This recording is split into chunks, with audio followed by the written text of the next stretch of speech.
The envelope came 60 days after Michael Jackson died. Inside, a key and one sentence that made her hands tremble.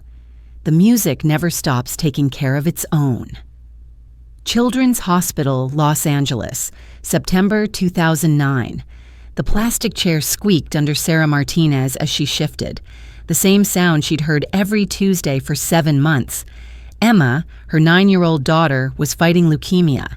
The experimental treatment Emma needed? More than Sarah would earn in 5 years working double shifts. That morning's envelope had been different. Final notice. 3 days until Emma's treatment stopped. Sarah's purse held another envelope, the one that had arrived yesterday with no return address. She'd been afraid to open it because opening it meant accepting something her heart still refused. Michael Jackson was gone. 6 months ago, he'd visited Emma's room, spent an entire afternoon making her laugh when she could barely lift her head. When Sarah broke down in the hallway afterward, Michael found her, held her shaking hands, whispered something about hope that she couldn't quite hear over her own crying. Now, with 72 hours left, Sarah's fingers tore the paper seal. The sound echoed in the quiet waiting room. Inside wasn't money, a small silver key, cool against her palm. Attached to it, a card with a downtown Los Angeles address and one sentence, "The music never stops taking care of its own." The words made no sense, but she had nothing else left to believe in.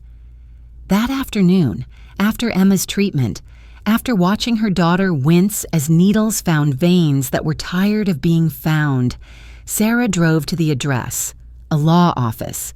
Inside, an attorney who'd been expecting her, who said he'd been waiting for weeks. The attorney opened a file. The folder rustled as papers shifted inside. He began explaining something that sounded impossible. Michael had created a trust, not just for Emma, for 12 children he'd met during hospital visits, 12 families whose stories had shattered his heart, 12 promises he'd made in private when cameras weren't watching. But Sarah's breath caught when the attorney explained what else Michael had done. The attorney paused, then continued. He came to see Emma in March, room 412. No press, no cameras. Just a Tuesday afternoon like he'd done for decades. Emma showed him her drawings, dragons, castles, a bald girl who could fly. He sat on the floor studying each one like it belonged in a museum, asked about the flying girl. Emma told him she was practicing for when she could dance again. Sarah remembered that day, remembered Michael's eyes when he noticed the medical bills in her hands, the way her fingers had left damp impressions on the paper. The attorney continued. He didn't ask you about the bills that day. But 6 weeks later, he liquidated paintings from his personal collection, called me for secret meetings, created 12 trusts, each one covering full medical treatment for a specific child. But that wasn't all. Each trust included a second envelope for siblings, for the invisible children who sat in hospital corners, quiet and forgotten, carrying their own kind of pain. Michael had seen them too, the brothers and sisters who gave up their dreams because family survival came first, for Emma's 14-year-old brother Carlos, who'd stopped playing music because they'd sold their piano to pay medical bills, 4 years at Berklee College of Music, full tuition, living expenses, everything. He signed these documents in May, the attorney said, his voice quieter now. His hands shook. He was exhausted, preparing for shows he'd never perform. But this? He told me this was the only thing that still made sense. 1 month later, Michael Jackson's heart stopped beating. Sarah wasn't the first envelope. She was the 7th. 6 weeks after Michael's death, envelopes began arriving. Detroit, Phoenix, Houston, Seattle. Every few days, another family opened their mailbox and found a key, found an address, found an attorney waiting with news that sounded impossible, the surgery they couldn't afford, the treatment that would bankrupt them, the choice between medicine and mortgage, all of it, covered, by a man who died before any of them knew he'd saved them. Marcus Thompson's son, Jerome, got his heart transplant. The Ramirez family kept their house while Sophia fought cystic fibrosis. Every envelope carried the same message. Someone had seen their suffering. Someone had loved them through it. But the 8th envelope? That's when everything changed. September 18th, 2009, Los Angeles. The Chen family received their envelope. Their daughter Lily had been in a coma for 4 months. Car accident. The doctors measured minimal brain activity.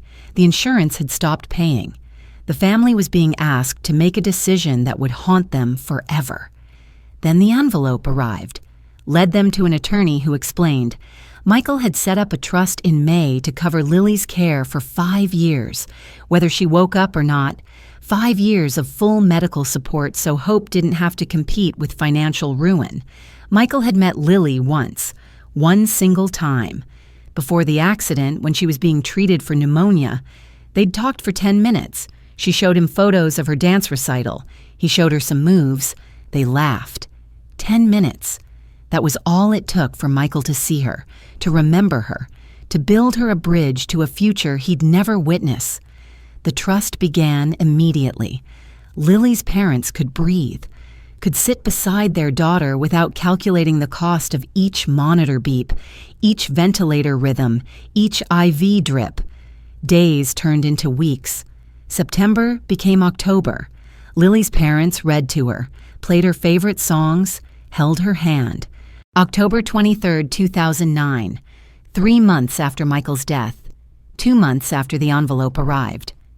Lily Chen opened her eyes. The neurologist dropped his clipboard. It clattered against tile flooring. Lily's mother made a sound that wasn't quite a scream, wasn't quite a prayer. Her father stood frozen, afraid that moving would shatter the impossible moment. Lily looked around the room, confused. Then she saw the envelope on her bedside table, the one her parents had placed there like a talisman. She couldn't have known what it meant, couldn't have known that a man she'd met for 10 minutes had refused to let her story end in silence. But 3 months later, when Lily took her first steps during physical therapy, when she smiled for the first time since the accident, when she whispered, "I want to dance again," Michael's love was there, invisible but undeniable, present in every breath she took. Late October. Michael's attorney called all 12 families together. One meeting, one room. They'd never met each other before, didn't know the others existed. The attorney told them something Michael had insisted on, something that had to remain secret until all 12 envelopes had been delivered. Michael had recorded a message, audio only. May 2009, 1 month before his death. The attorney pressed play, a soft click. Then Michael's voice filled the room, soft, worn thin by exhaustion, but unmistakably him. You might wonder why I chose you, why your family. The truth is, I didn't choose you. You chose me.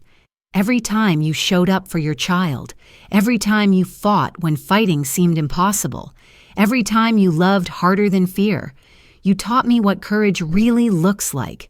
This isn't charity. This is me trying to love as bravely as you already do. 43 seconds, that's all. Some families wept. Others sat in stunned silence. But every single person in that room understood something the world argued about endlessly. Michael Jackson saw people, actually saw them, and he loved with his entire heart until his heart stopped beating. 16 years have passed since those envelopes arrived. All 12 children are alive. Emma Martinez? Remission. She's 25 now, dance instructor. She keeps that drawing, the bald girl who learned to fly, framed in her studio. Her brother Carlos graduated from Berklee College of Music. He's a music teacher, teaches kids who can't afford private lessons, for free, because someone once saw him when he felt invisible.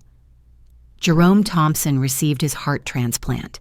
He's 20, learning drums, still uses that brave handshake before doctor appointments. His sister Ashley finished nursing school, works in pediatric oncology, in the same hospital where Jerome had his surgery. Sophia Ramirez manages her cystic fibrosis, breathing easier, dreaming bigger. And Lily Chen? She danced at her high school graduation, full routine. The audience didn't know why her parents were crying, didn't know about the coma, the envelope. The 10-minute conversation with a man who'd remembered her when remembering seemed impossible. None of these families asked for fame. None wanted attention. But they all carry the same truth. Michael Jackson died June 25th, 2009. But his love didn't die. His love showed up in mailboxes 2 months later, and it's still showing up every time one of these families helps someone else, every time they choose to see suffering and build bridges toward hope. The envelope stopped arriving, but the love Michael set in motion never stops. Sarah Martinez started a foundation, small, quiet, helps one family at a time with medical bills, because she learned that's how love multiplies. The Chen family keeps that envelope framed, next to Lily's hospital photo and her graduation picture, a reminder that 10 minutes of genuine connection can ripple into forever. Michael saw 12 families, just 12, not thousands, not millions, 12, and it changed everything for them. Which envelope will you become? Whose life will you change before time runs out? The music never stopped taking care of its own, and neither should we.